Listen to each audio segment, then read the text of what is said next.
warahmatullahi wabarakatuh. Salam warahmatullahi wabarakatuh.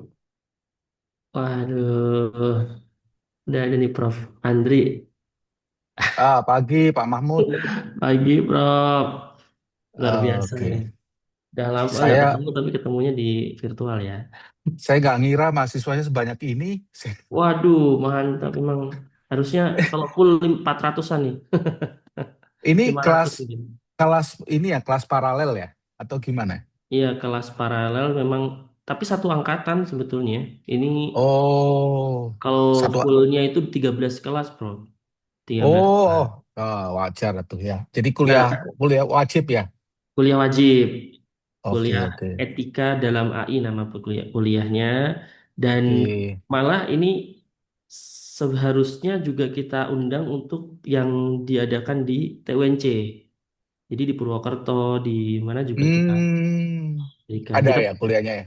ada Oke, oke. koordinasikan kan, dan Hmm. sama-sama ini ya, apa Oke, namanya, oke. kuliah sama. Oke, oke, oke. Ya, ya, ya. Izin Prof, nanti mungkin saya buka dulu sebentar, saya perkenalan Siap. dulu, nanti baru dilanjutkan. Dan mungkin nanti kalau penutupnya atau kelanjutannya setelah jam 9 ada Pak Aditya Firman, Hmm. itu nanti yang akan eh, sama Prof melanjutin nanti Oke, siap. gitu. Sebelumnya ini mungkin Pak Adit boleh dimulai sekarang atau gimana? Tadi ada kelas kali ya. Oh, ada kelas ya? Oh, Nggak tahu. ya ya. Baiklah kalau gitu. Udah direkam ya ini ya? Oh ya udah direkam. Siap siap. Ini saya mulai dulu. Bismillahirrahmanirrahim. Assalamualaikum warahmatullahi wabarakatuh. Selamat pagi. Waalaikumsalam warahmatullahi wabarakatuh. Ya, Selamat sama. pagi teman-teman Waalaikumsalam. semua, mahasiswa informatika dari ya Telkom University Bandung maupun yang tersebar di TWNC lainnya, misalnya ada Purwokerto, mungkin ada yang Surabaya atau Jakarta ya. Saya kurang hafal ya. Nah, di sini pagi ini kita akan melaksanakan kuliah umum ya. Kuliah umum, dan tema kita adalah etika dalam kecerdasan artifisial. Ini topik yang sangat relevan, sangat dekat dengan kita, terutama dengan berkembang pesatnya teknologi berbasis AI, artificial intelligence, dan itu menjadi sebuah eh, regulasi ataupun ini ya, pagar ataupun eh, yang bisa mengatur kita supaya bisa lebih beretika dalam sebagai pengguna maupun pengembang terutama gitu ya, karena kita adalah kalian juga calon-calon pengembang AI di masa depan. Dan tentunya kita sangat beruntung pagi ini kita mendapatkan kesempatan untuk bisa mendengarkan atau mendapatkan ilmu yang insya Allah sangat bermanfaat nantinya ya, dari pembicara kita pada pagi hari ini, yaitu Profesor Andri Alamsyah ya. Beliau ini merupakan profesor di School of Economics and Business atau FEB Telkom University, dan beliau ini pendiri dan sekaligus kepala Lab of Social Computing and Big Data. Dan saat ini beliau beliau menjabat juga sebagai Ketua Senat Fakultas di FEB dan juga Ketua Komite Artificial Intelligence di Telkom University. Jadi di Telkom ini punya komite khusus namanya Komite AI, dan beliau ini ketuanya gitu ya, teman-teman. Kemudian di tingkat nasional juga beliau merupakan eh, pendiri dan presiden Asosiasi Ilmuwan Data Indonesia atau ID, yang fokus mengembangkan ekosistem data science dan AI di Indonesia gitu ya. Jadi beliau juga mungkin pernah ya kalian melihat beliau hadir di dalam salah satu, apa, nanti mungkin Prof bisa cerita ya, antara mungkin di tengah-tengah DPR ataupun, karena saya kurang hafal gitu ya. Dan beliau juga aktif di bidang blockchain, digital ekonomi, transformasi digital gitu.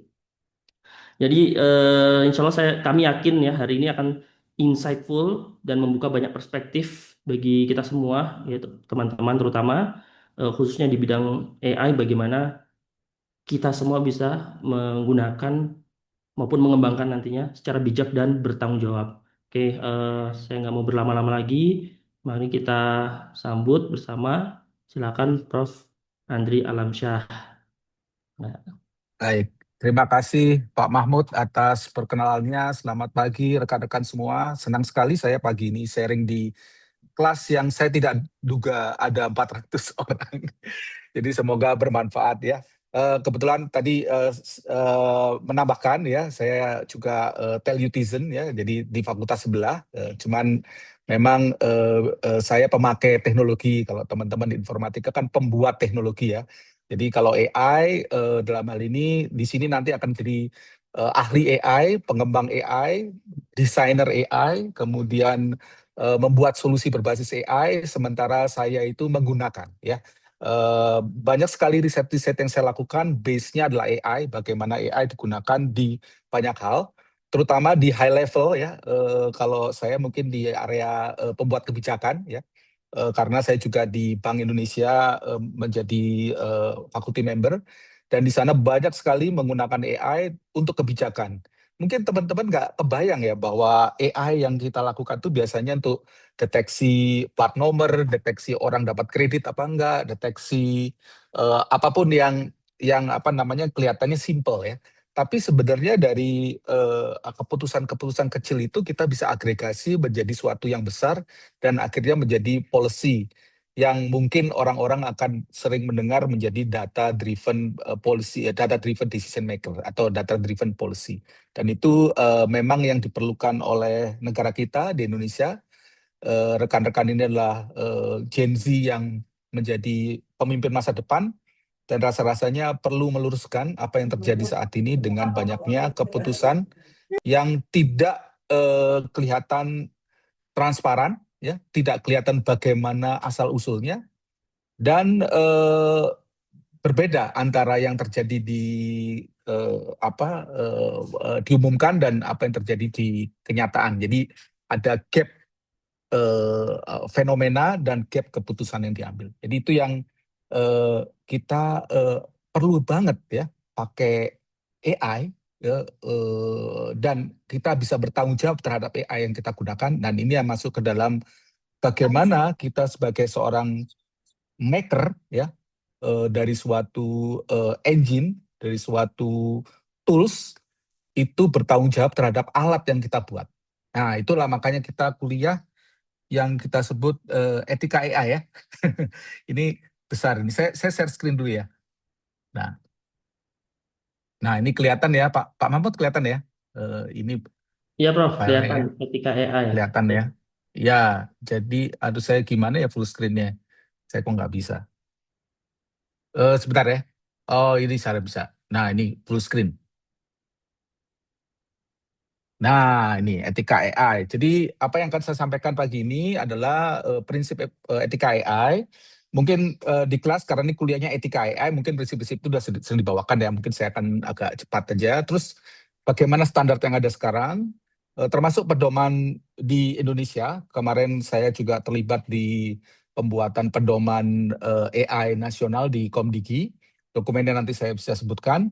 Dan ini menunjukkan bahwa sebenarnya ini aware ya, ada suatu hal yang ingin diperkuat oleh pemerintahan tentang AI.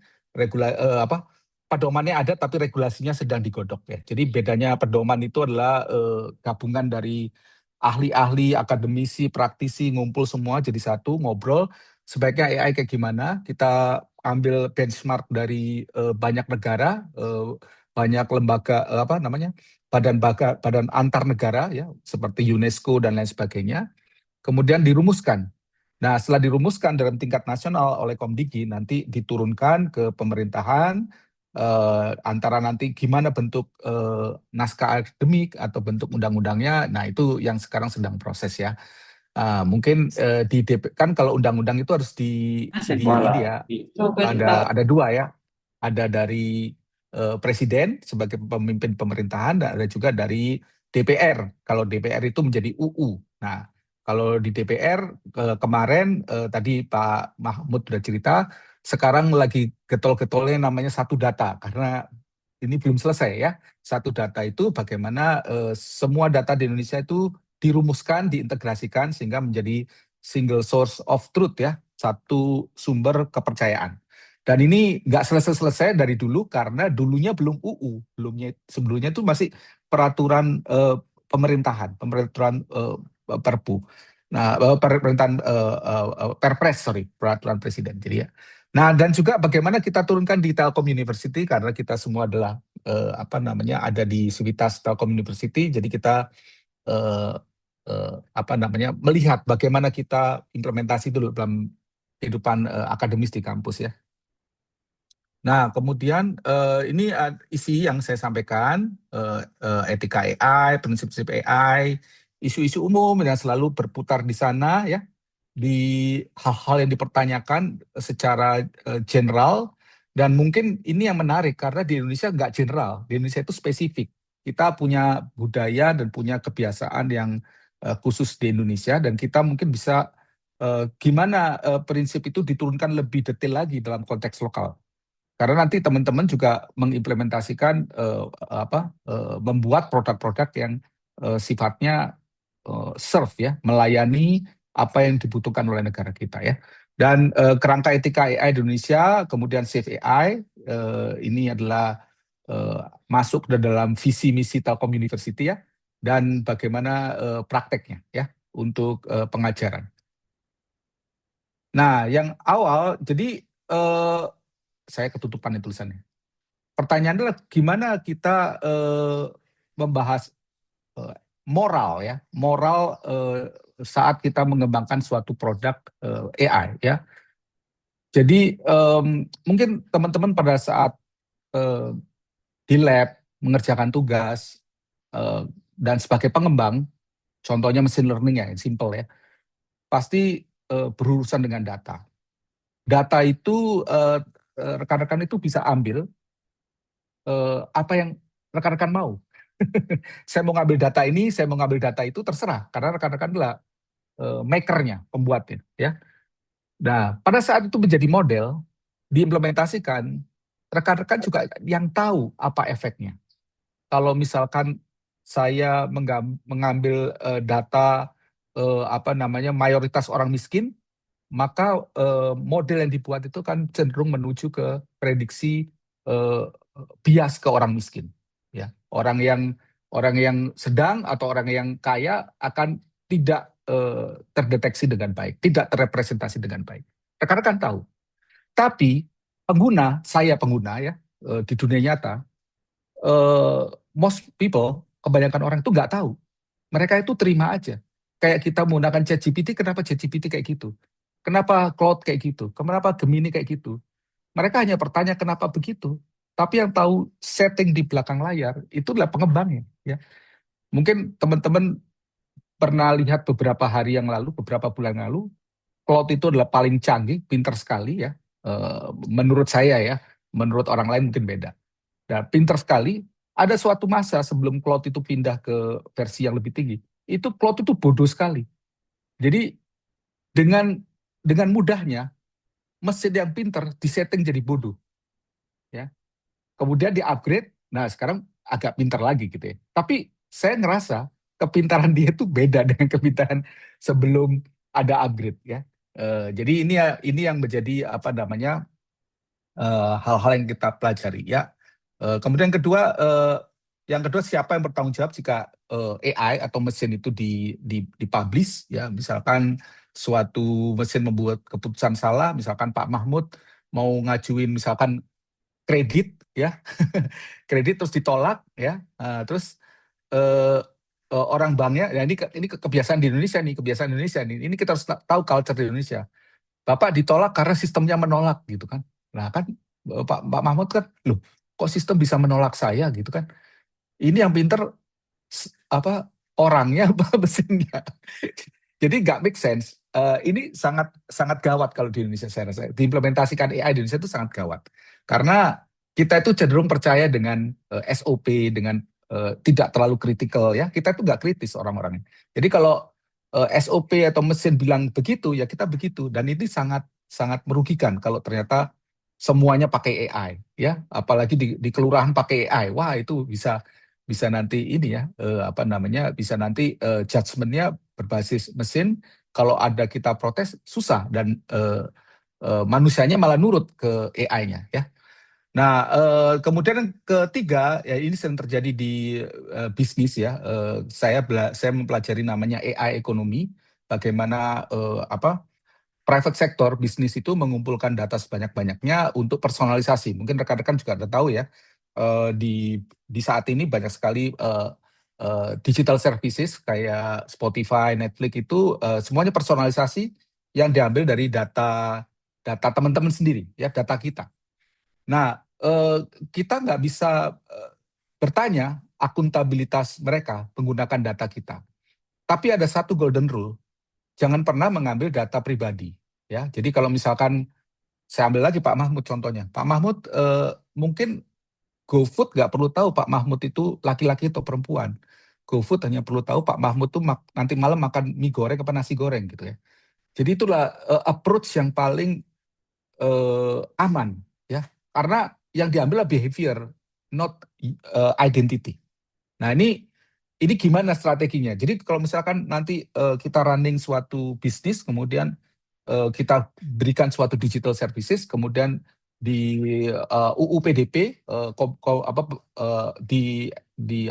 di enforce, nanti ditanyain, kamu datanya apa yang diambil, kamu data apa yang disimpan. Nah, terus kamu modelnya pakai data segimana banyaknya. Nah, itu kita bisa transparan, atau mungkin kita transparankan pada saat kita launching produk sehingga user itu merasa aman ya, nyaman ya. Nah, gimana terus yang terakhir adalah keseimbangan antara inovasi dan perlindungan manusia. Jadi sebenarnya yang namanya AI ekonomi saat ini tuh eksploitasi besar-besaran data, rekan-rekan. Ya, semakin banyak data yang diambil, maka semakin banyak value yang bisa dieksploit. Dan ini menjadi isu besar di Eropa ya. Kalau di Amerika enggak, yang membuat banyak undang-undang turun ya, seperti EU AI Act ya, kemudian UU PDP kan perlindungan data pribadi juga turun dari sana ya. Standar industri, kemudian di Indonesia juga banyak belajar dari luar ya. Nah, ini yang membuat kita harus membatasi ya pengambilan data itu, karena pernah terjadi presiden juga di tahun, saya lupa ya tahun berapa ya, pertengahan 2016-2017-an ya. Ini belum tentang AI, tentang data yang di mana salah satu penduduk di Eropa mau menghapus datanya di Facebook nggak bisa. Ya, jadi kan nggak make sense gitu ya. Human manusia nggak punya kontrol terhadap sistem, haknya dilindas gitu sisanya. Jadi ini adalah diskurs, percakapan, tension, ketegangan ya, yang selalu muncul dalam saat kita berbicara data, AI dan teknologi ya. Nah, oke. Nah ini penting kenapa? Ya, jadi kalau kenapa ini penting saat ini? Kenapa etika AI menjadi penting? Apalagi sekarang sudah ada LLM ya, penggunanya luar biasa banyak ya. Teman-teman juga banyak menggunakan AI, tua muda, yang tua-tua suka masukin foto diperbaiki, foto-foto jadul jadi bagus ya. Yang muda-muda mengerjakan banyak hal, ChatGPT menjadi pengganti Google atau Wikipedia ya. Dan lama-lama menjadi source of truth bagi most people. Jadi truth-nya itu ada di AI, truth-nya itu ada di kalau dulu Google ya, sekarang ada di AI yang tentunya AI banyak macamnya ya. Dan keputusannya juga gitu, banyak nanti. Ini kita bicara mengenai bukan hanya mengenai LLM ya. Sekarang di tim saya sendiri, saya membuat apa prediksi personality ya, AI prediksi personality. Jadi digunakan untuk rekrutmen. Jadi saya juga ngerasa bersalah kalau orang nggak terekrut gara-gara mesin saya salah gitu kan. Beban berat di saya, misalkan anak orang baik-baik aja, mesin saya salah, anaknya nanti nggak direkrut karena secara personality nggak cocok. Tapi siapa tahu personality yang diukur oleh mesin saya itu yang salah gitu kan. Jadi saya wanti-wanti ke perusahaan yang akan mendeploy, agar supaya diuji benar-benar cocok nggak sama karakteristik yang diinginkan oleh perusahaannya ya. Tapi sekarang belum belum di deploy ya, cuman dipakai kalau sudah lulus ini dipakai uji coba untuk ngecek sambil menguji apakah personality detector berbasis AI ini korek apa enggak ya. Nah, itu yang apa namanya yang menjadi tanggung jawab kita sebagai pembuat gitu ya. Pengguna ya akan memberikan feedback, wah ini nggak cocok ini. Jangan jangan kita harus wanti-wanti ke pengguna, jangan jangan langsung pakai begitu ya. Diagnosis medis, prediksi kriminalitas, asesmen akademik, apalagi di kampus kita seharusnya uh, asesmen yang nggak harus pakai fully AI. At least dosen itu mengetahui konteksnya, mengetahui keywordnya, mengetahui ceritanya. Untuk hal-hal yang kompleks, beberapa dokumen jadi satu, AI bisa membantu mensummarikan, tapi detailnya itu kita cek ulang, gitu ya.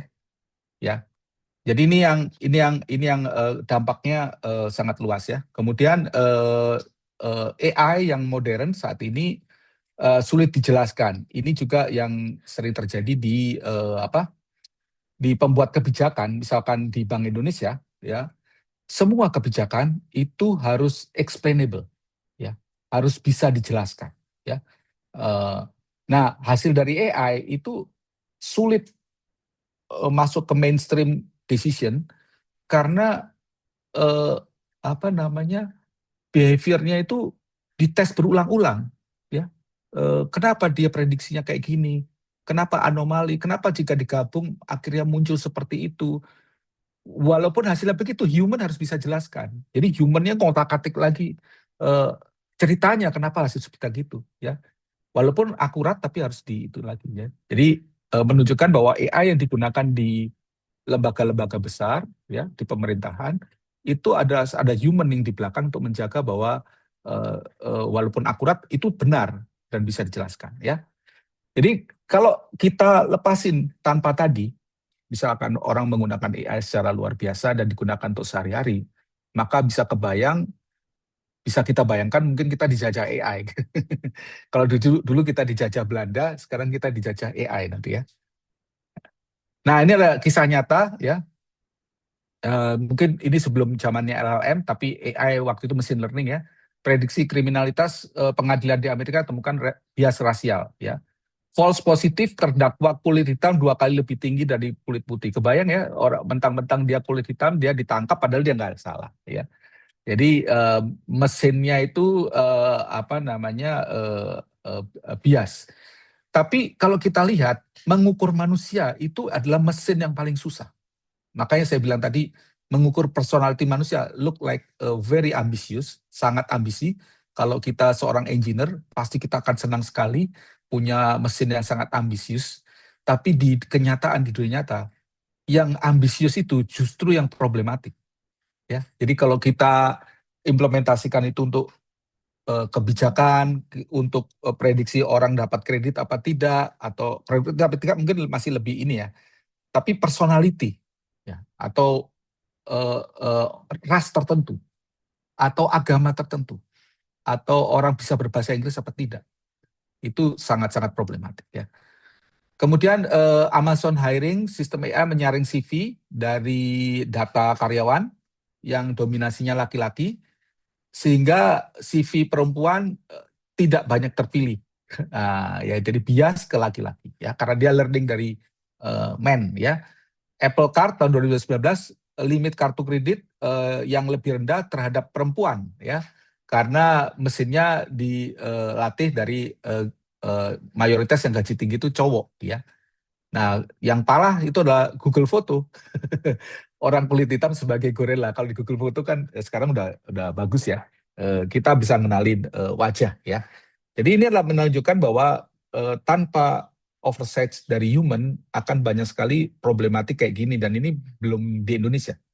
Di Indonesia mungkin problemnya akan jauh lebih kompleks lagi. Ya walaupun kita orangnya lebih homogen ya, tapi apa namanya data itu tidak selalu mudah. Bagaimana kita tahu data orang miskin apa tidak? kita nggak punya yang saya bilang tadi satu data yang bisa kita untuk learning dan lain sebagainya ya. Eh, nah, nextnya, nah ini ada tiga tingkat etika AI, ada mikro, ada meso, ada makro ya. Mikro berarti level individual ya.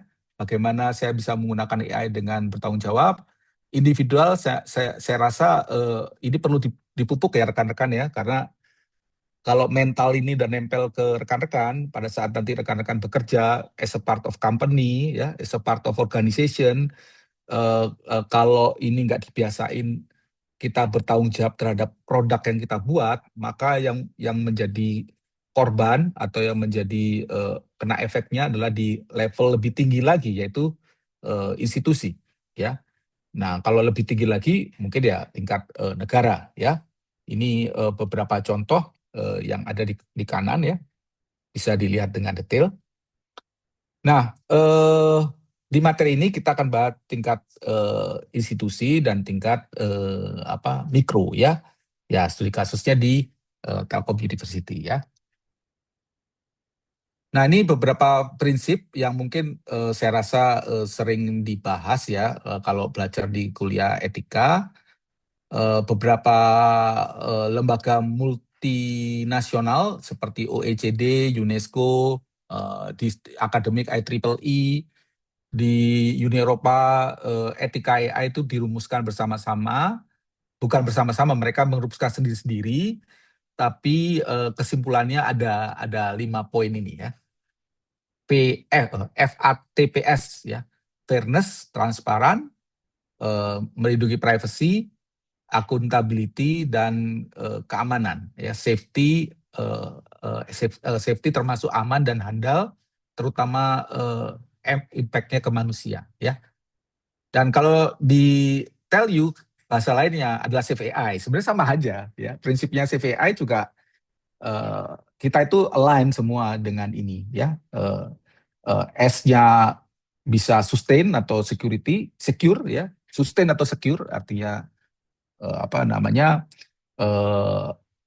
AI yang kita buat itu membuat suatu proses bisnis atau proses apapun ya itu menjadi sustain. Tidak, kalau tidak sustain kita implementasi kemudian kita dibubarkan, itu nggak sustain itu ya. Dan secure artinya aman untuk semua ya, aman untuk organisasi, aman untuk humannya, akurat ya, akurat artinya dia menggunakan banyak sesuai dengan tujuannya ya. Fair ya, fair itu artinya seimbang ya dari semua aspek yang dinilai, dan bisa kita jelaskan, kita pertanggungjawabkan, ada accountability di sana ya. Nah, ini yang detail you ya. Nah, ini fair itu apa sih? Fair itu ya berarti nggak ada diskriminasi ya. Mungkin kita sudah tahu ya. Dari mana sumber diskriminasi? Dari bias data ya. Artinya datanya tidak representatif untuk semuanya, tidak sama distribusinya, tidak sama untuk kelasnya. Setiap kelas yang kita prediksi ya, namanya class imbalance ya. Atau algoritmanya sendiri yang tidak netral, atau pilihan fiturnya tidak netral, atau metrik optimasinya tidak netral ya, atau bias history ya, data merefleksikan sesuatu hal yang masa lampau ya, yang mungkin sekarang sudah nggak relevan, itu juga bias history. Atau bias pengukuran ya, jadi ngukurnya sendiri menciptakan bias. Apa ya contohnya? Eh, Ya, maksudnya kita ngukur, eh, misalkan ini, kita ngukur orang sehat itu dari berat badan, gitu kan? Itu nggak, itu bias. Atau kita ngukur orang sehat itu dari BMI. BMI itu body mass index, berat dan tinggi. Tapi sebenarnya harus bisa diukur dari misalkan kesehatan, kemampuan jantung VO2 max misalkan ya, ke fitnessnya gitu ya. Nah, itu bisa mengukur yang lebih luas lagi ya. Jadi seperti itu. Bias itu bisa karena tidak tahu ya, atau memang sengaja. Nah, sengaja itu artinya pada saat kita membuat mesin, kita juga kerasa ada maksud tertentu dengan membuat mesin. Jadi seperti pisau, ini seperti tools. Anda bisa buat tools untuk suatu yang netral atau suatu dengan maksud tertentu. Mesin propaganda yang dilakukan bot-bot di medsos itu adalah punya maksud tertentu yang membuat diskusi di medsos, Twitter dan lain sebagainya itu nggak sehat karena ada maksud tertentu. Itu nggak etis. Jadi bias itu apa namanya is a part of apa namanya tujuan kita mau ngapain, ya. Jadi kalau misalkan saat ini kalau kita membuat mesin provokator gitu ya, untuk suatu tujuan apa, politik atau apa, kalau misalkan sekarang lagi banyak mesin propaganda Israel gitu kan ya, mesin propaganda Israel dia botnya luar biasa dan itu apa senjata perang cyber mereka gitu ya. Nah, nah ini yang jadi apa namanya jadi tension, jadi diskusi yang berdebat terus. Apakah apakah Anda orang netral yang untuk human good atau Anda soldier? Soldier itu tentara yang memang eh, membuat alat untuk menghancurkan yang lain. Sama mas senjata, ada semua boleh, misalkan di Amerika boleh punya pistol atau senapan, tapi kan nggak boleh buat nyerang. Nah itu kan kelihatan itu maksud orang mau mau apa nembak gitu ya, bukan nembak mau nginiin apa senapan aja dia udah dihukum, dia udah punya intention untuk menembak. Tapi kalau AI, nah ini parahnya, nggak tahu kita AI-nya dibuat seperti apa, prosesnya seperti apa ya. Nah kemudian ini transparansi dan explainability ya. Pengguna, nah ini yang paling penting. Pengguna, nah ini saya selalu bilang ke siapapun yang konsultasi dengan saya, terus masuk, saya sering di industri ya, perbankan, telekomunikasi, services, itu banyak nanya, Pak saya mau pakai AI.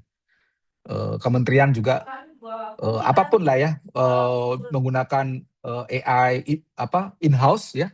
Mungkin rekan-rekan pernah tahu namanya Retrieval Augmented Generation ya, bikin LLM lokal. Nah, banyak sekarang bikin LLM lokal untuk misalkan ini apa namanya dokumen internal ya. Jadi kalau misalkan ada karyawan baru eh, masuk ke suatu kantor, kan dulu itu ada training ya. Trainingnya ada yang mendampingi. Tapi sekarang nggak, trainingnya dia berinteraksi ke chatbot. SOP itu ini gimana, prosedur kayak gimana. Ya itu salah satu hal yang mereduksi biaya. Karena si mentornya bisa kerja aja yang lain, nggak usah ngurusin anak baru gitu ya. Dan banyak sekali eh, model seperti ini. Dan pertanyaannya adalah apa yang harus saya perhatikan terhadap AI ini gitu ya. Nah, saya bilang eh, ke si perusahaannya, Bapak harus tahu bagaimana AI itu dibuat, ya, bagaimana mekanismenya, sampai segimana itu mesin bisa menjelaskan. Datanya itu apa saja, fitur apa yang dibuat itu ada di dalam yang namanya model card ya, apa spesifikasi LLM ya, dengan bagaimana dia dibuat ya, ataupun bukan LLM misalkan machine learning eh, klasik atau machine learning pakai deep learning itu dengan juga parameternya, dengan data latihnya, dengan fiturnya, itu menjadi identity dari model. Dan model kapan bisa digunakan dan kapan tidak bisa digunakan, itu harus lengkap. Dengan itu si pengguna tahu batas-batasan dari mesin yang diimplementasikan. Ya, nah saya juga cerita, Bapak mau explainability, mau modelnya itu jelas, make sense, atau Bapak hanya ingin akurasi. Mostly bukan akurasi. Nah itu kan aneh kan.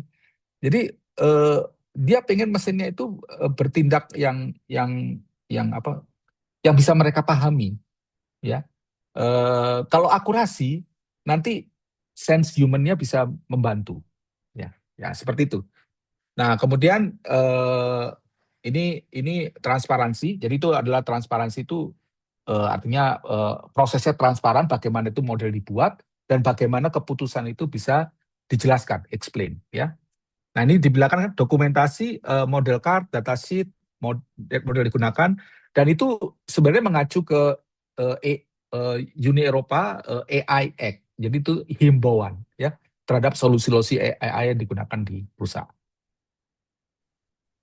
Nah, kemudian kalau privacy ya mungkin rekan-rekan tahu ya, tapi privacy ini mungkin saat ini base case-nya dari AI ekonomi, dari private sector, tapi bukan public sector ya, bukan pemerintahan, itu biasanya yang diambil adalah behavior. Ya. Jadi seperti di medsos ya, seperti di Spotify, Netflix, semuanya itu hanya behavior. Behavior dikumpulkan, kemudian ditebak selera next apa next recommendernya apa, rekomendasi selanjutnya apa.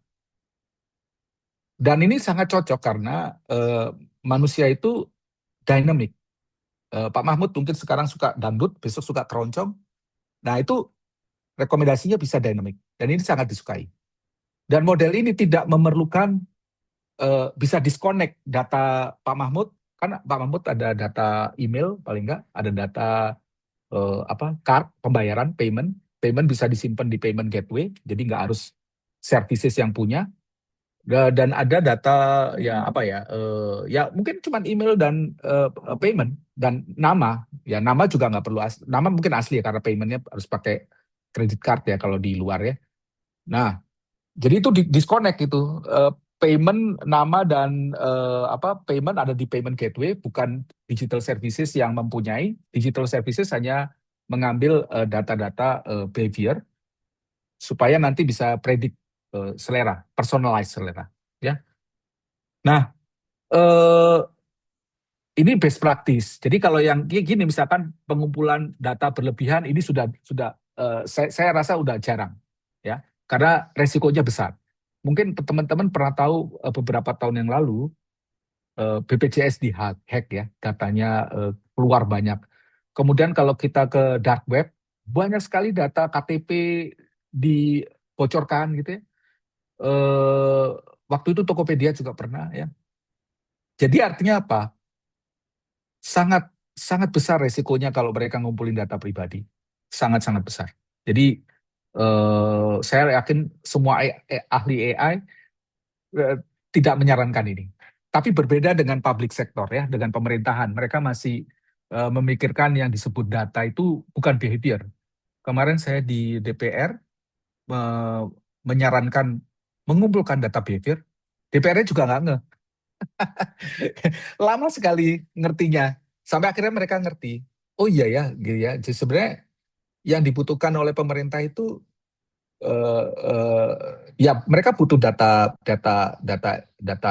individual ya, misalkan orang miskin, orang penghasilan segala macam. Tapi apa namanya? Bagaimana bisa membuat insight yang lebih, bisa personalisasi gitu ya. Nah, sementara data itu sendiri statik ya. Kalau kita ngomongin data data penduduk kan statik kan. Mungkin data gaji paling cepat juga sebulan sekali update-nya. Sementara behavior bisa every second. Nah, itu mungkin yang isu ya. Kemudian kalau secara teknikal bisa pakai anonim, pakai apa namanya? Kalau pakai LLM ya, kalau LLM-nya didesain tidak dengan baik, maka dia bisa reveal sumbernya ya, reveal data-data tertentu ya, atau kita mencari apa namanya data individu dari inferensi hasilnya ya. Kemudian secara best practice data yang digunakan untuk pembuatan model itu sebaiknya meminimalisasi data yang diambil ya. Kemudian anonimisasi, misalkan ke-anonymity itu artinya datanya jangan dilihat terlalu distinct gitu ya. Misalkan ada 5 orang umur atau ada orang umur 42 hanya Pak Mahmud gitu. Umur 30 Pak Mahmud ya. Pak Mahmud 30 gitu. Cuman Pak Mahmud sendiri ya udah ketahuan itu Pak Mahmud orangnya gitu. Jadi supaya nyamar ya nanti 30 sampai 50 30 sampai 35 gitu ya. Jadi nggak tahu ini mana ini yang orangnya ya. Atau ini federated learning. Nah, ini saya juga sarankan di satu data, dan federated learning sebenarnya sudah banyak digunakan di luar untuk data klinis ya. Data-data medical itu disimpan di rumah sakit masing-masing. Kemudian apa namanya? Hasil trainingnya dipindahin ke training yang lain. Nah, akhirnya data pasiennya tetap di rumah sakit masing-masing ya. Tapi hasil modelnya itu yang dipindah-pindahin, kemudian dipusatkan menjadi model yang sifatnya general. Ya. Nah, kemudian kalau AI membuat keputusan yang merugikan, siapa yang bertanggung jawab? Ini banyak kasus ya, ini contohnya banyak sekali. Misalkan ya orangnya, sekarang itu hukumnya orang. Jadi ada dua. Nah sekarang masalahnya pembuat AI itu belum banyak dituntut ya. Ya, jadi kalau AI-nya salah dianggap pengguna yang salah. Nah, itu kan AI-nya salah itu dianggap pengguna yang salah ya. Jadi ya ini kasus mobil otonom itu kita sering tahu ya dilema itu. Kemudian ini AI menolak pengajuan kredit yang disetujui. eh, Kemudian si nasabahnya kan menuntut nih, yang salah siapa? Yang salah pembuat mesinnya atau banknya? Yang salah-salahin banknya gitu ya. Mahasiswa menggunakan ChatGPT untuk tugas, yang disalahin AI-nya buat mahasiswanya, ya mahasiswanya. Jadi kalau nanti rekan-rekan menggunakan ChatGPT atau Gemini, kemudian salah, yang salah penggunanya, gitu ya. Ya. Nah, kemudian kalau hal-hal yang lebih kompleks ya, contohnya audit trail ini adalah mencatat hasil keputusan, dan kita melihat kita kita ini yang dilakukan di policy ya, di misalkan di Bank Indonesia gitu ya. Setiap keputusan itu dicatat kenapa kok bisa begini ya. Tapi kalau keputusan yang kita udah tahu bahwa ini make sense, ya kita nggak usah ya. Tapi kalau hal-hal yang lebih kompleks kita tanya ke kita lihat ya. Kemudian human in the loop ya, harus melibatkan manusia. Kemudian ada kontrak jelas antara pembuat AI dan pengguna ya. Misalkan nanti membuat mesin AI untuk suatu perusahaan, itu harus jelas dibuat ya. Klausulnya termasuk mungkin pembuat bisa menawarkan untuk membuat versi alpha, versi beta, versi sandbox ya. Versi sandbox itu pengujian, mungkin dalam kategori eh, eh, misalkan 3 bulan ya, selama 3 bulan diuji dengan berbagai macam data customer currently ya, untuk kredit segala macam. Kalau memang sudah oke, nah itu pengguna udah oke, berarti si vendornya ya, nanti teman-teman kan misalkan jadi vendor gitu ya, eh, sudah bisa lepas tangan. Ya, sudah bisa lepas tangan, tinggal lepas tangan dalam konteks keakuratan model, tapi untuk maintenance dan lain sebagainya masih bisa terus dilakukan. Ya. Nah, ini ada deklarasi penggunaan AI, ini seperti yang kita lakukan di Tell You, nanti kita tunjukkan ya. Nah, kemudian ini beberapa problem di keamanan, misalkan ada adversarial attack ya, bagaimana menghindari kita didetek oleh AI ya.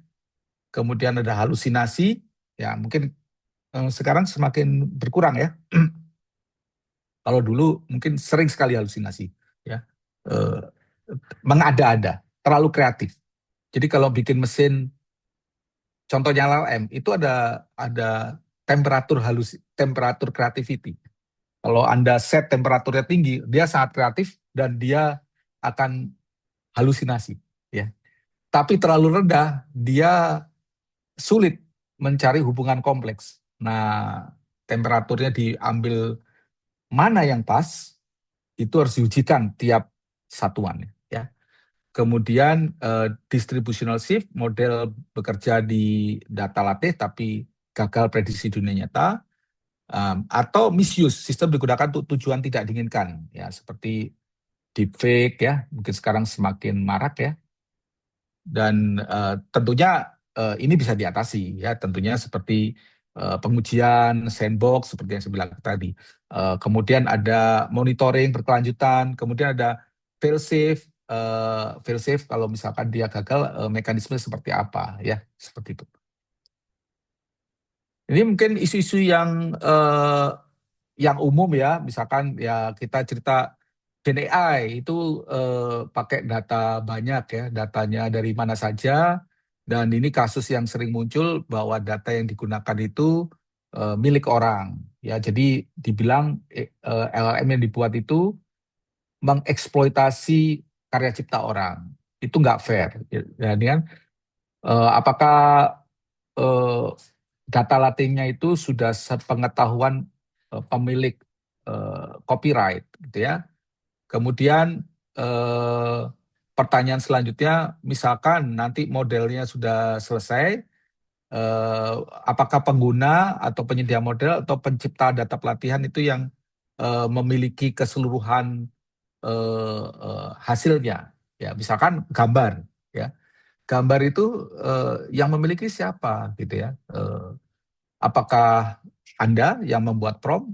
Apakah ChatGPT yang membuat model, membuat gambarnya, atau yang memiliki gambar aslinya yang sudah Anda modifikasi, misalkan, gitu ya. Dan bagaimana atributnya, dari karya dihasilkan oleh eh, AI ini ya. Nah, ini adalah beberapa case study ya. Eh, Bagaimana tension, bagaimana dinamika ya, dan ini masih bergulir dan ini masih menjadi presiden, belum ada solusinya. Mungkin setiap yurisdiksi, setiap negara akan punya pendekatan sendiri-sendiri ya. Dan di Indonesia sendiri karena kita belum banyak memproduksi seperti LLM, karena kita LLM-nya itu kan LLM dari luar ya. Kalaupun ada yang buat Indonesia itu biasanya modifikasi dari yang sudah ada. Jadi kita belum terlalu concern dengan hal ini. Ya. Nah, ini bagaimana dengan di dunia pendidikan? Tentunya eh, saya sebagai dosen juga agak pusing ini dengan adanya ChatGPT. Mungkin rekan-rekan eh, malah seneng ya.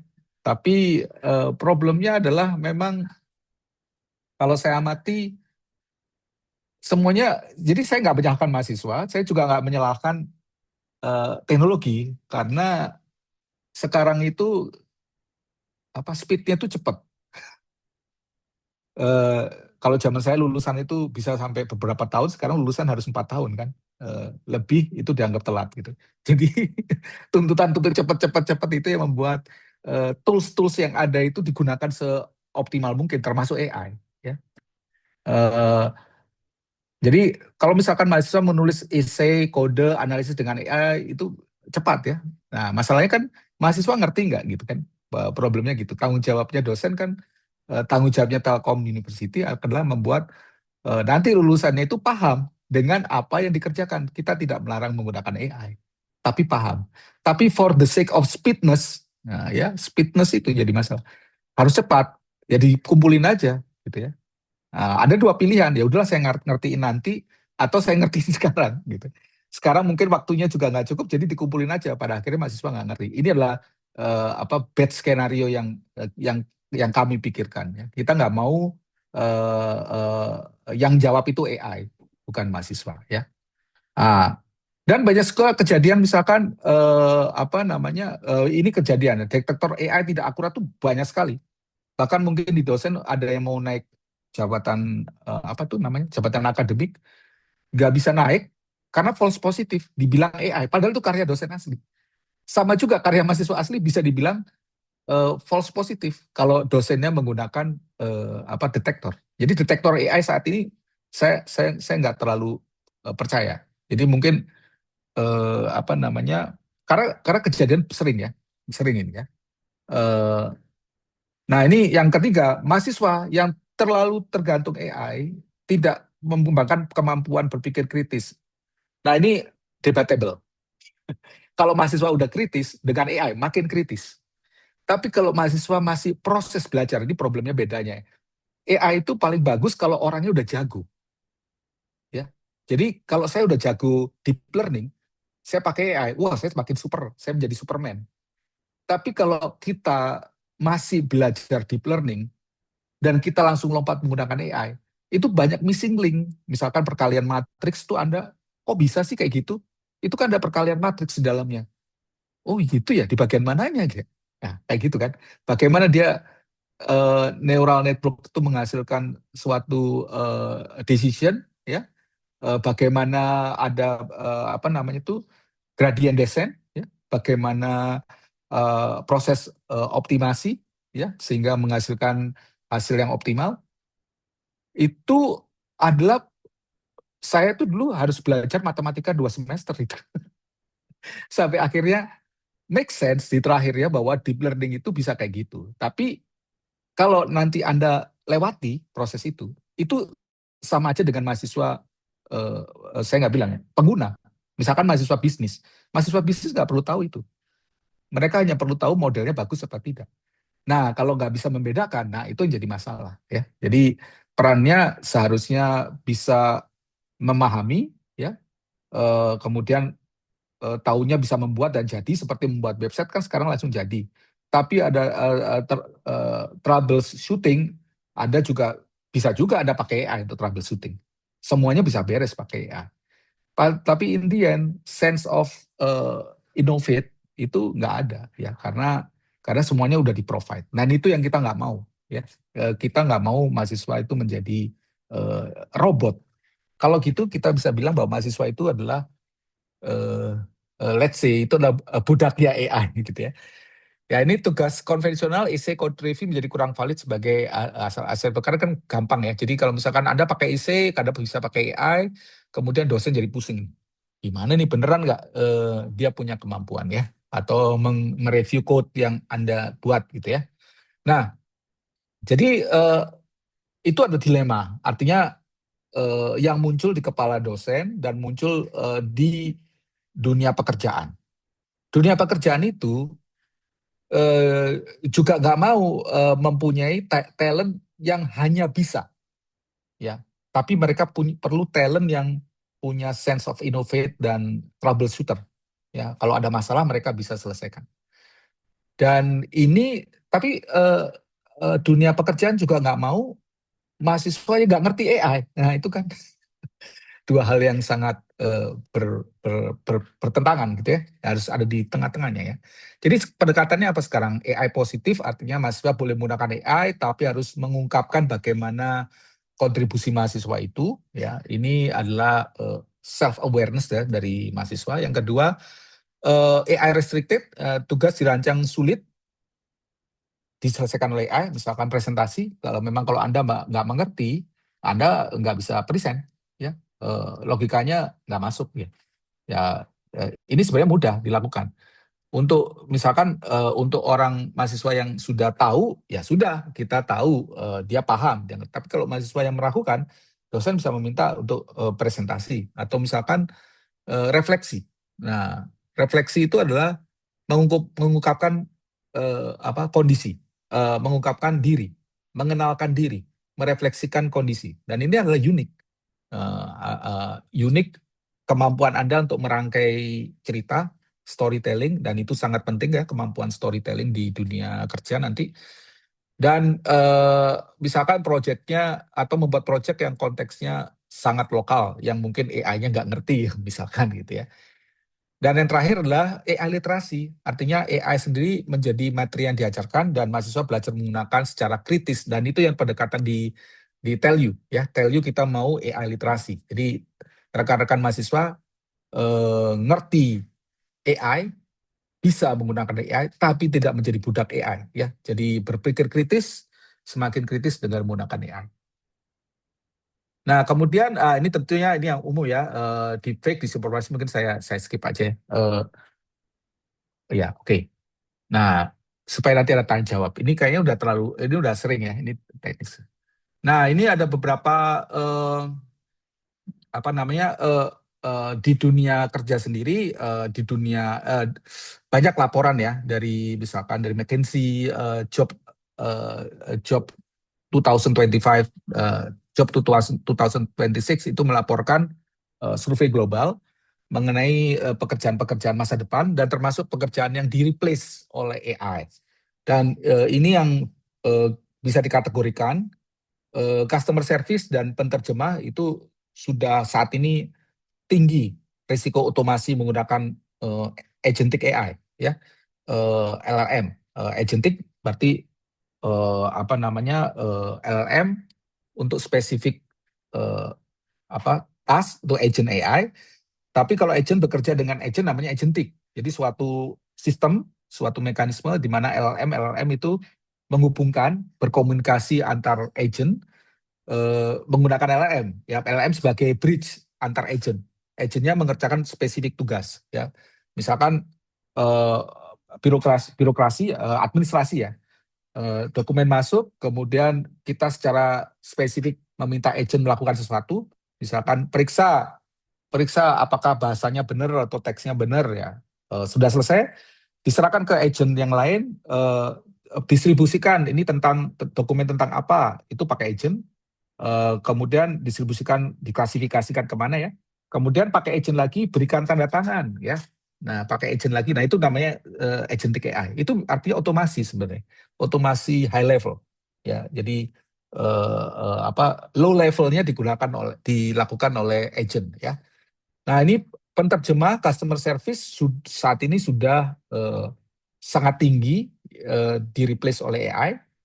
Nah, yang gawat ini adalah rekan-rekan programmer ya. Programmer itu sedang ya. Jadi arsitektur, debugging, code review itu dilakukan oleh AI ya. Banyak dibantu oleh AI dan AI sangat capable ya. Dan saya pikir peran teman-teman di informatika itu adalah ini supervisor. Supervisor si debug AI itu bekerja. Artinya supervisor ya memberikan perintah dan yang memberikan decision dan meluruskan. Jadi mungkin pekerjaannya akan lebih rendah tapi karena supervise jadi dia oh ini benar ini enggak. Jadi human in the loop, berperan sebagai human in the loop tapi bukan berperan sebagai pekerja ya. Jadi levelnya akan naik lebih tinggi. Ya, kenapa seperti itu? Ya karena untuk mengcoding sendiri AI lebih lebih teliti ya, lebih teliti kalau error dan sebagainya lebih teliti. Tapi teman-teman bisa melihat make sense apa tidak. Itu untuk kondisi saat ini. Saya nggak tahu pada saat AI-nya semakin canggih ke depan, mungkin teman-teman akan menjadi desainer nanti, ya, designer of a system gitu ya. Di mana di masing-masing teman-teman akan mendesain ini pakai program apa, pakai mesin apa dan lain sebagainya ya. Dan itu yang pekerjaan-pekerjaan yang lain ya. Jadi tentunya AI saat ini 2026 tidak mengganti profesi tapi mengubah komposisi tugas. Jadi all human become high level ya. Low levelnya itu agent atau AI sendiri gitu ya yang melakukan.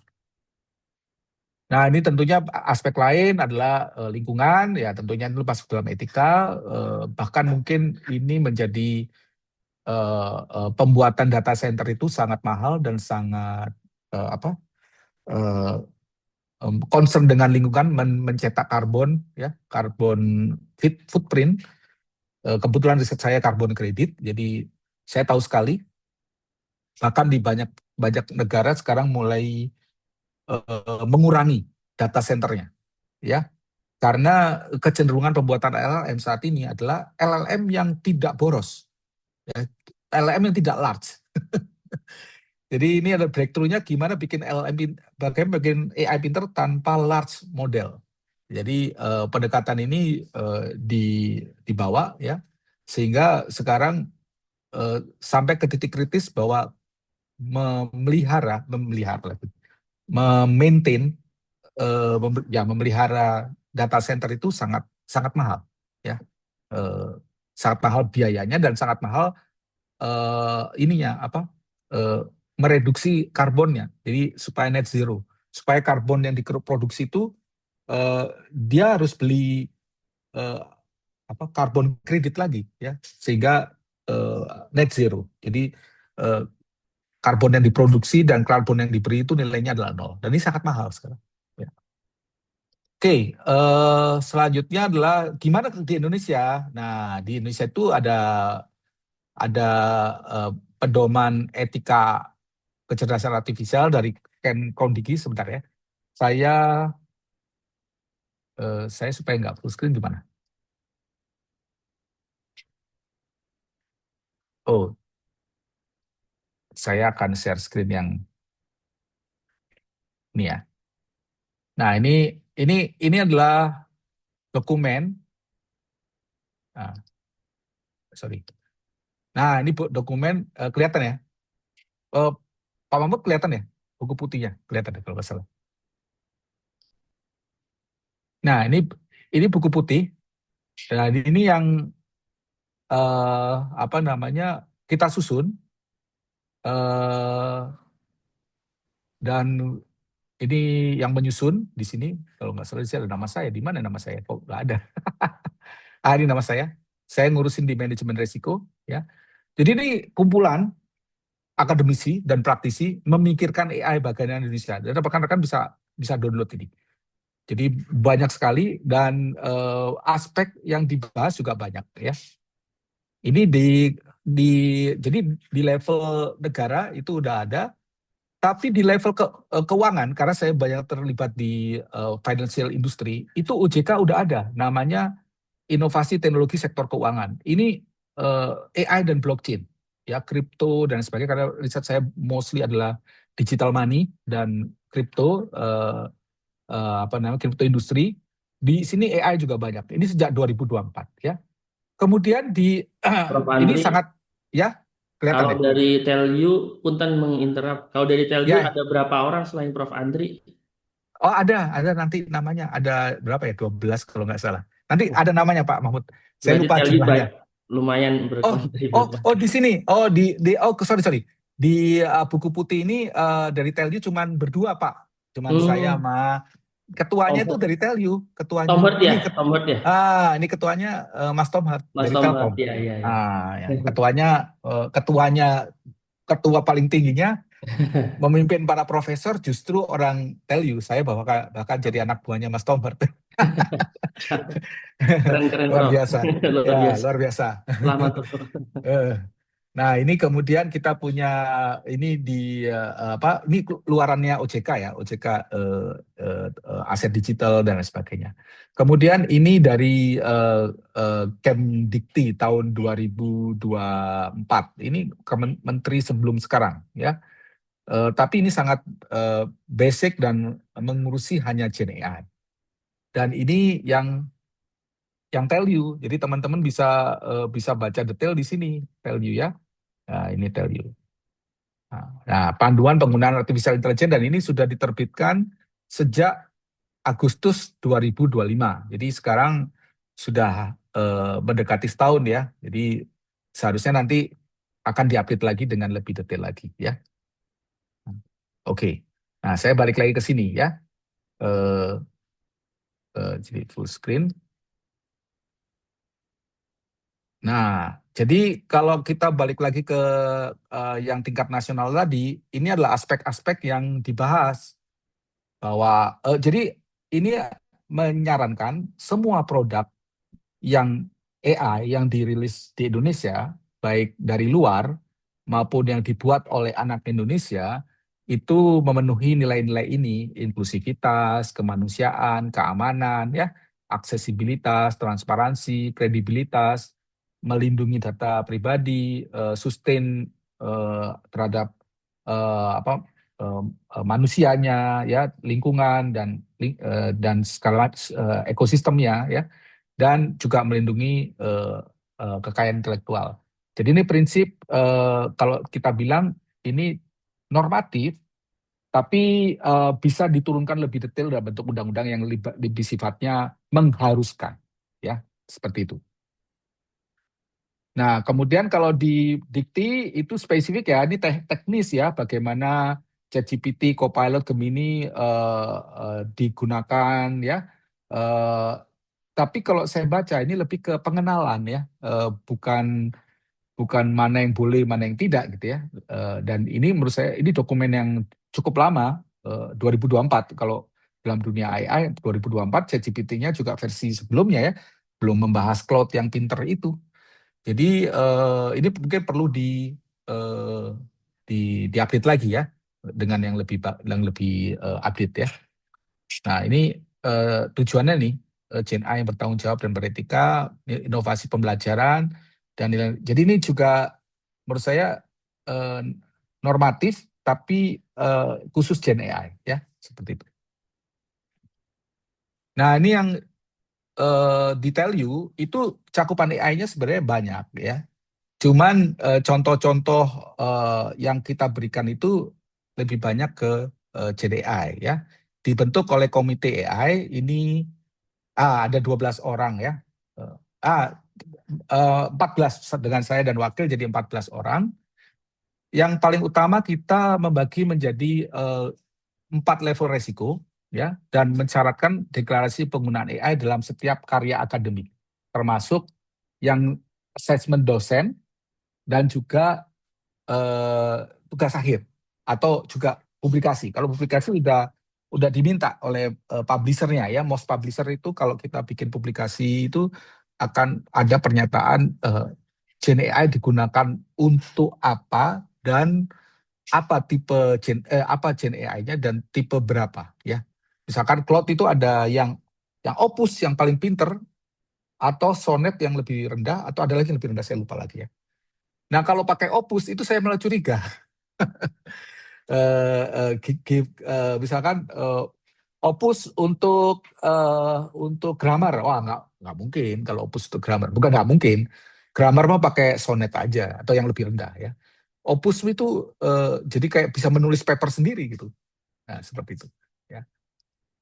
Nah ini perbandingan dikti dengan tell you, mungkin nanti dokumennya saya share ya. Apa namanya kategori resikonya ini kalau yang di dikti itu generik ya, kalau di sini dengan aturan operasionalnya ya. Nah ini deklarasinya disarankan kalau kita diwajibkan, ini wajib.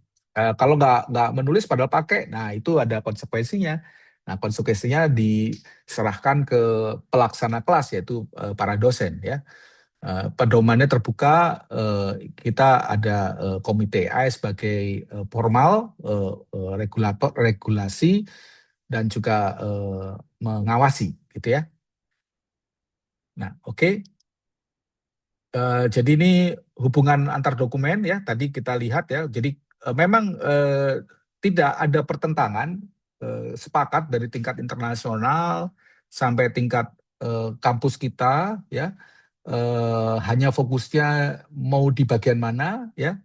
Saya rasa di tiap kementerian lembaga, kampus lain, juga di bisnis semuanya punya aturan sendiri yang disesuaikan dengan kondisi yang di tempatnya, gitu ya. Nah ini AI ya sebagai eh, apa namanya pendamping, ya pendamping dari eh, aktor akademik, dosen dan mahasiswa, ya. AI digunakan untuk memperkuat nalar, ya, efisiensi. Nah, jadi kalau AI-nya digunakan untuk efisiensi, bagus ya, untuk meringkas, apa namanya, mengenerate ide, mengenerate ide itu lebih ke ini sih, kreativitas ya. Efisiensi itu mengecek grammar, gitu ya. Eh, eh, Proses berpikir itu kayak gini. Saya sering ngalamin kalau saya nulis paper. Saya tahu ada hubungan, saya ambil contoh ya.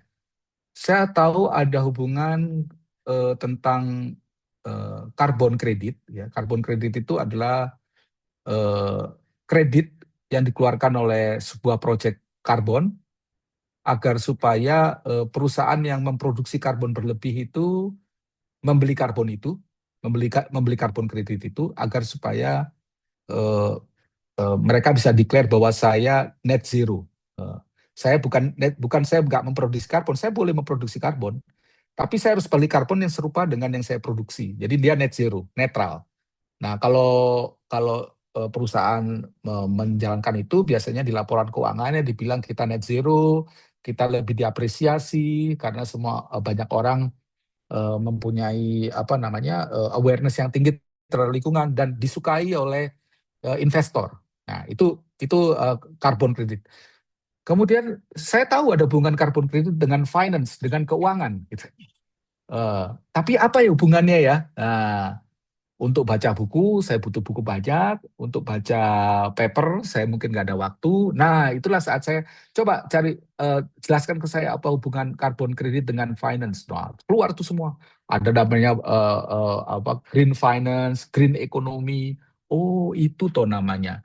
Oh, kalau gitu namanya saya definisikan tuh satu-satu apa. Kemudian saya kepikiran bikin paper yang menghubungkan ini dengan itu, dengan apa namanya actual apa fenomenanya namanya green finance atau green economy. Nah, itu bisa pakai AI. Karena kita tahu ada dua konsep yang saling terhubung, tapi kita nggak jelas hubungannya seperti kita mencari di Google atau Wikipedia. Ya. Nah, idenya itu dari kita, idenya ya. Jadi apa ide kita gitu ya? Apakah dengan perusahaan lebih aware dengan apa green green apa awareness, mereka akan menjadi lebih untung ya. Oh, saya punya hipotesa kayak gitu. Nah, diuji lah. Nah, jadi pengayaan pengetahuan itu bisa dilakukan dengan AI. Tapi bukan berarti buatlah suatu paper. Nah, itu bukan. Jadi itu autopilot itu, bukan copilot. Jadi si AI-nya jadi autopilot. Nah, kalau jadi autopilot, kita nggak ngerti kita. Oh, kok bisa gitu ya? Ya, bisa aja ada argumen kayak gini. Pak, itu udah jadi. Nah, saya tinggal belajar dari yang jadi itu. Ya bisa juga. Tapi ya itu kan kita nggak jujur. Ya. Jadi itu yang nggak dimaui, nggak diinginkan oleh kita. Jadi kita ingin AI digunakan untuk mengisi lubang-lubang pengetahuan yang kita tidak punya. Tapi sintesa akhirnya tetap dari kita. Ya. Nanti penulisan boleh dibantu oleh AI. Misalkan gini, saya mau nulis pendahuluan ya. Saya mau cerita tentang fenomena, kemudian saya cerita tentang apa namanya problem. Setelah problem kayak cerita tentang solusi ya. Solusinya saya mengusulkan apa di pendahuluan itu ya. Eh, saya tulis tuh fenomenanya kayak gini, kayak gini, kayak gini. Kemudian apa problemnya apa dengan fenomena itu, kemudian solusi apa yang saya tawarkan, kan gitu ya. Nah, biasanya paper kayak gitu. Nah, poin-poin itu rekan-rekan masukkan, karena itulah ide kreatifnya teman-teman.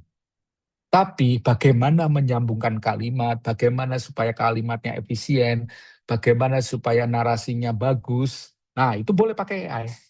Nah, jadi kontribusi Anda apa? Saya yang mendesain, AI yang menambal desain itu, gitu ya. AI yang menambal desain itu. Nah, itu yang saya bilang proses berpikirnya, proses desain dari karya itu adalah tetap human, AI membantu memoles. Ya. Ada kalanya kita sudah bikin paper, kita udah nulis banyak, kemudian kita masukin, kita ngerasa kok ini ya, kok nggak efisien ya ininya, apa namanya, kalimatnya nggak efisien tuh, misalkan introduction tuh biasanya 1.000 kalimat, kenapa saya bisa 2.000 kalimat ya? 2.000 kata, sorry, 1.000 kata jadi 2.000 kata. Eh, jadi saya minta AI mengakses. Oh, ternyata kamu banyak kalimat berulang, ternyata kamu bertele-tele, ternyata untuk menyebutkan satu hal ini kamu tidak perlu menyebutkan lagi di tempat lain, kamu nggak efisien. Nah, itu pakai AI. Pada saat kita menulis, kita tentu nggak efisien. Kita akan ngetik sepemikiran kita, ketik aja gitu ya, ketik aja. Karena semua isi kepala kita curahkan untuk membuat tulisan. Pada saat kita nulis, kita sebagai manusia nggak konsisten. Kita nulis bagian depan, kita tinggal makan siang, balik lagi, kita masih mikirin bagian depan, kita tulis lagi yang argumen yang sama. Nah, itu sering terjadi di tulisan akademik. Makanya sekarang tulisan akademik itu melonjak. Publisher itu terima paper sangat luar biasa karena adanya AI bisa membantu tulisan makin bagus, ya seperti itu. Nah, kemudian oh ya, satu lagi. Nah, terus gimana itu tahu bahwa itu buatan manusia apa enggak? Nah, ini problemnya, yang menariknya, karena di publikasi internasional, begitu papernya sangat spesifik, itu langsung direview oleh ahli. Dan biasanya kalau orang yang nggak berpikir dalam, maka begitu reviewnya keluar, kelabakan jawabnya.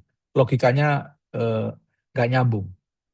Itu kalau orang pengetahuannya nggak kuat dan mencoba masuk ke paper yang membuat publikasi yang sebenarnya dia nggak paham. Ya.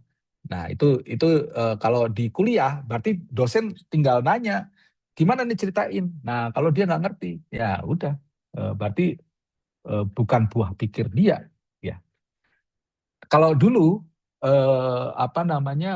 saya ngidang gitu ya, ada mahasiswa yang banyak ya, bukan banyak sih, ada lah beberapa yang nggak bisa tahu cara ngitungnya. Ini dihitungin orang ini buatin skripsi gitu ya. Nah, itu aja sudah membuat dia nggak lulus sidangnya. Nah, sekarang apalagi dengan adanya AI, pas sidang nanti ditanya dan dia nggak bisa jawab gitu ya. Nah, kemudian ini pentingnya literasi dan pedoman penggunaan AI, ini tadi ya, saya harap ini semuanya bisa dipahami ya. Kemudian ada mitigasi resiko yang kalau membuat karya machine learning yang bukan LLM ya, bias algoritmik, pelanggaran privasi, plagiarisme dan bisa mendegradasi kualitas akademik, kualitas kritis berpikir akademik ya. Nah, ini 4 prinsip tadi, ini ada penjelasannya, tadi saya sudah jelaskan sepintas, tapi intinya semuanya align ya sama yang kita sebutkan sebelumnya. Dan dari Save AI sendiri kita belajar ada 2 hal penting, ada 2 hal utama yang kita ingin cover. Menggunakan AI secara bertanggung jawab. Responsible AI. Responsible AI. AI digunakan secara bertanggung jawab. Jadi teman-teman dan kami dosen harus bertanggung jawab penuh ya menggunakan AI. Dalam konteks misalkan dosen juga menilai mahasiswa pakai AI, jangan-jangan itu AI itu bukan value saya sebagai dosen. Saya pengen berat bagian ini, tapi AI-nya mikirnya yang lain. Ya. Yang kedua adalah trustworthy. Ya. Kita kalau membuat AI, ya itu bisa dipercaya karena sifat proses dan hasilnya bisa dipercaya, ya transparan dan bisa diaudit. Ya. Nah, ini mungkin 3 pilar implementasi di Tell You ya di buku panduan Inclusivity and Collaboration, Adaptive to Technology dan Academic Value Driven ya. Ini detailnya di sini ya. Seperti itu. Ini waktunya masih ada Pak ini. Oh, tinggal dikit ya. 4 level penggunaan AI. Ini mungkin ini di bukunya ada ya. Ini yang paling penting. Jadi pada saat menggunakan AI ada beberapa kegiatan yang tidak boleh karena resikonya besar. Unacceptable risk, kita nggak boleh tugas akhir pakai AI tanpa kalian validasi, ya. Dan kedua melanggar privasi. Yang resiko tinggi adalah membuat penilaiannya tidak benar adalah menjawab ujian, jadi nggak boleh. Menulis essay tidak boleh, ya tanpa kontribusi dari kalian. Limited risk, merangkum teks, menghasilkan konten tanpa cek kritis. Kritis itu artinya tetap bisa diuji, kalian critical nggak. Dan yang paling boleh administratif dan teknis. Misalkan tadi saya bilang, memeriksa ejaan, daftar referensi, mengefisiensikan paragraf yang sudah kalian buat, dan lain sebagainya. Ya. Nah, kemudian ini adalah mana yang boleh menggunakan, mana yang tidak boleh. Ya, AI digunakan sebagai Google atau Wikipedia boleh, karena mencari informasi dan brainstorming idea boleh, ya. Nggak boleh menjawab, boleh juga preliminary reading, membantu kalian mesummary-kan banyak reading, ya. Visualisasi konsep, pemeriksaan ejaan tata bahasa, dan penyusunan referensi. Yang nggak boleh ya tentu jawab ujian, tugas otomasi. Jadi kalau kalau ada tugas, saya menilai, kemudian saya ambil acak, saya tanya orangnya nggak bisa jawab, saya anggap AI. Nah itu nggak salah, ya, karena kalian yang bertanggung jawabkan adalah kritisnya, ya, eh, dan lain sebagainya. Nah, kemudian ini timnya, eh, nah ini, mungkin mungkin, nah ini yang paling penting nih, deklarasi, ya. Deklarasinya kayak gini. Tugas ini saya menggunakan ChatGPT 4 untuk membantu brainstorming kerangka argumen di bagian 2 untuk memperbaiki tata bahasa di paragraf akhir. Output AI saya validasi dan membandingkan terhadap referensi something. Analisis utama dan kesimpulan adalah hasil pemikiran saya tersendiri. Ya, ini contohnya, ya. Nah, mungkin seperti itu, ya. Kok kenapa banyak banget? Udah, oke, oke. Saya Ya, kembalikan ke Pak Aditya, nanti slide-nya oke. saya share aja. Ya, terima kasih Pak. Sorry, kelamaan nih. Ya, nggak apa-apa. Memang menarik sekali ya. Ini sebuah bahasan yang tidak singkat juga. Ya, teman-teman, Nah, Prof. Andri atas ya, sharing yang banyak tadi ya dari awal sampai akhir ya. Memang ini suatu hal yang perlu kita aware terkait AI. Bahkan ini termasuk dalam etika dalam AI sendiri gitu. Karena ya, ya. ini kemudian ada beberapa kelas yang dikasih tugas resume, terus kayaknya mereka pakai tugas resume-nya pakai AI lagi. AI. Karena kan dia sebenarnya tinggal rekaman di sini di apa namanya di summarize. Oke, maka mungkin Eh, biar mumpung di sini ada Prof. Andri, mangga kalau teman-teman ada yang mau bertanya dulu.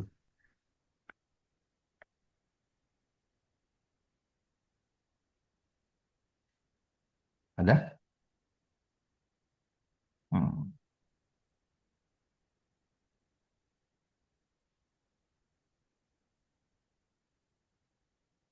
Oke. Mungkin udah diajarkan di kelas kali ya. Saya nggak tahu segitu banyaknya. Tadi banyak yang belum sih terkait Oh, gitu. kontekstualisasi di kita tuh kan apalagi terutama penggunaan langsung di tugas dan segala macam itu yang masih Hmm. belum gitu. Ya mungkin Oh ya, eh, mungkin tugas itu gim- tadi bisa ditanyakan, yang hmm, tentang tugas, ya, tentang detail hmm, sendiri hmm. mungkin bisa tanyakan. Oke, ada dari teman-teman. Ini memang ini tiga kampus kebetulan karena yang ada tuh Purwokerto, Jakarta sama kita. Oh, oke, oke, siap, siap, siap. Hmm, hmm, hmm, hmm. Nah, ini mungkin sedikit cerita. Ini mungkin teman-teman biar nggak tahu apakah sudah dikasih tahu oleh dosennya untuk mengakali AI juga. Jadi tugas mulai pekan depan harusnya nanti disesuaikan sama dosen masing-masing. Tugasnya adalah penilaiannya dengan debat, Prof. Andri. Debat. Jadi bukan sekedar tugas mereka presentasi atau ngumpulin. Jadi harus berargumen di tempat. Tapi tentu saja dengan Itu. dengan dengan menyiapkan dulu bahan-bahan yang sudah ya yang mengumpulkan bahan-bahannya silakan AI. Tapi kemudian ada isu-isu yang eh, harus diperdebatkan di Yes. tempat dan itu harus mereka berpikir di tempat nggak mungkin nggak sempat gitu nge-prompting dulu kan gitu. Iya. Karena memang banyak Itu, isunya, iya, iya, banyak iya. isu abu-abu di itu kan juga gitu. Iya, iya, iya. Nah, seperti itu. Itu kelas kelas ini Pak Adit, kelas di corporate, ya, di apapun ya Mm, perusahaan itu, mm, cara cara menilai karyawannya itu adalah dengan case study. Case study, eh, keluasan, kekritisan itu dinilai dari sana. Ya, jadi kan kelihatan tuh. Tapi memang ada juga yang bilang nggak fair. Oh, saya pendiam nggak bisa adu argumentasi. Nah, itu dibangun yang namanya argumentasi, kan namanya storytelling, ya. Kalau saya punya mm, mm. suatu pendapat itu harus kita apa? Kita internalisasi dalam kepala, terus kita sampaikan apa opini kita, dan itu memang yang harus dipunyai oleh mahasiswa juga. Iya sih. Ini mungkin eh, saya mewakili kali ya nanya. Mungkin Oke. ini dari Prof. Andi ada apa istilah tips atau enggak ya, atau mungkin sebenarnya saran. Kan godaannya besar banget ya. Godaan tuh maksudnya ya ini ada suatu hal yang mudah banget gitu.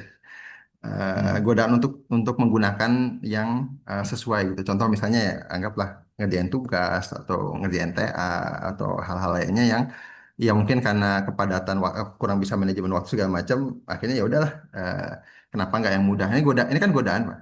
Untuk bisa Godaan. menahan diri tadi, bisa menahan diri tadi dengan ya itu tadi, menggunakan sesuai pada tempatnya itu kan. Nah, ada nggak tips kira-kira untuk bisa meregulasi itu di internal mahasiswa ya tentu saja. Mungkin dari dosen akan berusaha untuk ya istilahnya dengan mengatur perkuliahan dan tugas segala macam. Tapi dari mahasiswa sendiri, gimana cara biar TA tuh nggak tergoda untuk prompting dulu gitu, atau minimal nyoba Ya. nyoba dulu sendiri gitu. Seperti itu. Ya, ya sebenarnya itu saya tadi ceritakan AI itu sangat berguna kalau kitanya udah pinter. Itu nomor satu. Jadi proses pembelajaran itu nggak bisa ringkas, nggak bisa shortcut. Ya, memang sekarang banyak shortcut dengan kita belajar di YouTube dan lain sebagainya. Tapi itu bisa dijadikan bahan untuk belajar gitu ya. Tapi pada saat kita mengerjakan tugas akhir, itu adalah belajar kita mensintesa apa isi kepala kita. Saya ambil contoh yang sederhana aja. Eh, ini Pak Adit, sekarang ada yang anak-anak muda yang ada problem dengan kesehatan, diabetes segala macam. Ini ngomongin yang lain ya. Itu karena mereka nggak bisa menahan godaan makan. Makan bukan makan ini ya, makan yang tidak sehat ya. Dan akibatnya setelah usia 30-an ya atau awal 30-an sudah mulai banyak yang sakit ya. Kenapa kayak gitu? Zaman saya dulu makannya beda Pak Adit. Kita Hmm. itu nggak ada jajanan yang manis-manis, itu nggak ada jajanan yang banyak tepungnya, itu nggak ada. Jajanan itu Hmm. simple, dan kita ke kampung, kemanapun, saya mahasiswa juga, kita makannya tetap nasi ya, bukan makan yang nggak sehat ya. Ya itu artinya apa?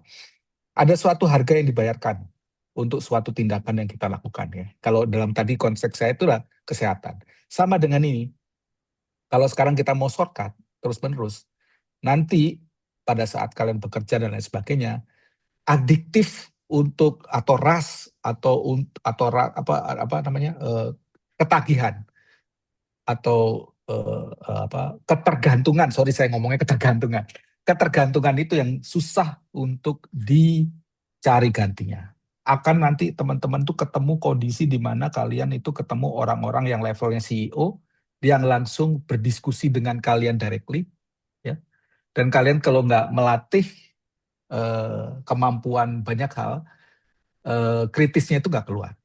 Ya, jadi kalau kritisnya nggak keluar, artinya oleh apapun CEO ya akan melihat teman-teman itu sebagai ya ini orang nggak istimewa, saya nggak bisa andalkan dia.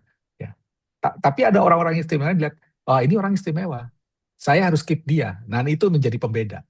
Nah itu didapat kalau nanti kan. Jadi dari sekarang saya rasa teman-teman semua harus menonjolkan distinct, unique capacity of critical thinking dengan AI sebagai budaknya teman-teman, bukan teman-teman diperbudak oleh AI gitu. Itu aja sih Pak Adit, itu Ya. sampelnya banyak sekali di dunia nyata. Betul. Ini memang harus ada dorongan yang kuat juga ya dari teman-teman mahasiswa sendiri gitu ya. Karena mau Nah, kamu ya kalau sebenarnya kalau mau sehat ya nggak bisa, harus harus kita juga yang kontrol nah, gitu tadi, menahan diri dengan gula. hmm, Oke, ini ada dua pertanyaan, mungkin saya cukupkan dua pertanyaan dulu karena dia setengah 10. ya, Ini ada dari Zaki dari Zak. Tell You Purwokerto. Saat ini Hmm, sedang booming agent AI. Apakah ini berdampak positif gitu, terutama dalam pengembangan UMKM, pertanian dan sebagainya? Apa ada dampak negatifnya? Terus gimana hmm. caranya pengguna dalam agen AI ini bisa langsung apa? Ya sebagai kontributor, berkontributor langsung gitu, atau hanya sebagai tools pemantau? Ya, jadi agent itu artinya kan otomasi ya. Otomasi banyak hal ya. Jadi kalau kita ngomong agent AI berbasis LLM ya biasanya pekerjaan administratif yang ada di kantor, masukin data ke Excel, execute program dan lain sebagainya. Artinya apakah ini dampak positif? Ya positif. Artinya pekerjaan-pekerjaan yang tadinya dilakukan manusia yang kemungkinan eh, ada error karena manusia capek, karena gajinya kurang, itu diganti oleh AI. Ya tentunya positif, tapi kan kita nggak harus melihat hanya positif juga. Kita harus melihat UMKM ini atau petani ini ngerti nggak digital literasi. Jangan-jangan mereka bingung nanti kan. Jadi problem utamanya bukan agent berguna apa tidak, tapi problem utamanya adalah mereka paham nggak sih AI gitu. Jadi itu digital literasi yang harus dinaikin dulu sehingga kita bisa, misalkan pemerintah punya program, ya kita pakai agent AI untuk pekerjaan-pekerjaan apa keuangan, laporan segala macam. Dan itu akan selalu akan jelas meningkatkan produktivitas si petani UMKM nggak perlu mikirin lagi masalah itu karena sudah ada sistem berbasis agentik yang dibantu, dipantau, diatur sehingga mereka pekerjaannya hanya ngurusin urusan utama misalkan jualan atau bertani dan sebagainya. Itu yang pertama. Tentunya Selanjutnya ya selanjutnya silakan silakan Bro. dari Rizky dari Purwokerto juga nih. Eh untuk kondisi memberikan ide kita secara detail gitu dan prompt Ah, generate paragraf kayak AI, maksudnya ke high risk atau enggak? Terus kalaupun kita udah evaluasi paragrafnya itu terus modifikasi gitu ya. Nah ini risiko bagian prompting generate paragrafnya masih bingung. ya jadi gini ada dua. Kalau generate paragraf itu nggak boleh. Buat paragraf tentang ini nggak boleh karena itu nggak ada kontribusi kepala kita. Jadi tapi kalau kita punya paragraf dan kita minta paragraf itu dibuat efisien, tidak duplikasi, tidak repetitif, align dengan story itu boleh ya. Jadi eh, eh, generate jadi kalau generate itu kan mulai dari nggak Oke, ada ya Rizky ya. ini Tapi materinya. kalau kita apa merevisi bukan merevisi apa merevisi yang sudah kita buat itu boleh ya. Nah, kebetulan itu Pak Adit dan teman-teman saya punya buku itu prompt engineering sama Mas Tom Head. Jadi nanti mungkin bisa dilihat bagaimana membuat prompt yang bagus dan etis untuk riset gitu. Gitu ya. Oke, siap turun. Andri. Ya ini sebenarnya Ya. mungkin banyak yang bisa kita diskusikan, cuma memang udah 9.30 ya sesuai waktu yang kita sudah uh, sepakati di awal. Ya ini memang ilmunya banyak gitu ya. Nanti mungkin kalau ada waktu lagi bisa diskusi lebih banyak karena ini isu yang masih terus hangat gitu ya. Wah, Dan pasti. makanya ini di kelas harus lebih banyak diskusi sih. Jadi lebih bukan bukan materi harus lebih banyak mereka biar aware gitu terkait betapa ini adalah isu yang harus dipikirkan gitu. Terutama nanti kan ini mereka akan jadi informatika, jadi yang kayak orang. Oke, Ya, siap Tuh Nuhun. oke. Bang Terima Fadli kasih. atas waktunya. Mungkin seperti itu ini buat teman-teman jangan lupa presensi. Itu sudah saya share linknya di chat.